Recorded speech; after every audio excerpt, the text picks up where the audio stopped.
Now, growing up, was your mom Korean, your dad Chinese? Yes. So is there a more complex framework to feeling like, I don't know, an imposter no matter what? My mom passed when I was young, and so I'm very alienated from my Korean family. I was raised by my Chinese grandma, and yeah, my grandma's my mom, pretty much. Right. That's just what it is, yeah. You know, I was reading about that, and one of the things that struck me is that you said that it was one of the first times you felt embarrassment, like being the girl that didn't have a mom. Yeah, embarrassment was one of the first emotions I ever learned as a really, really young child, like 3 or 4 years old. What do you think that was? I think it was a discomfort. I don't think any child likes to see adults cry. I think it makes them feel a little wary, because if your protector is crying, then who's protecting you?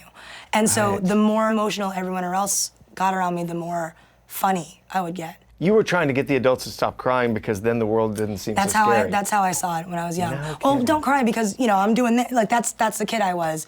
And, you know, I later found out that, you know, a lot of comedians, first of all, they're extremely self-deprecating. They have a lot of problems like that, you know, kind of occurred at a young age and adversity.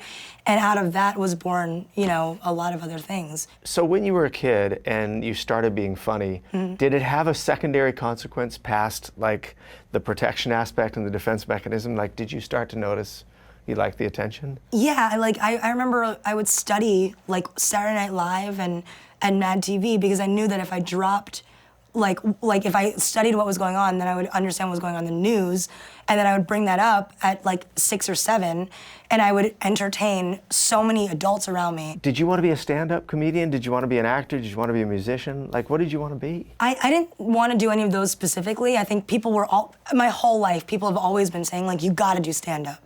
Really? Not even acting. Like, acting, everyone, my aunts, since I was a kid, they're like, you gotta do it.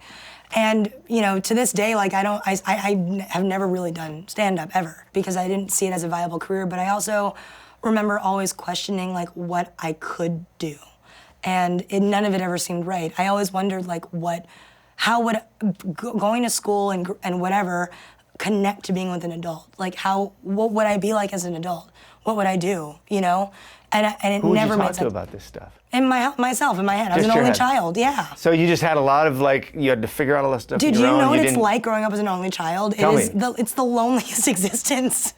And so, like, I can spend weeks alone. You know, like, no, I don't need anybody. I don't need But I isn't don't that need the a phone greatest call. thing, like, to have as a skill? Yeah, it's sad too. You know, like when I imagine people, like I was watching Orange is the New Black, imagining what they were like when they go to the stew or the shoe or whatever. Oh, it's right, called. the And I was like, solitary dude, welcome confinement. to my life, dude.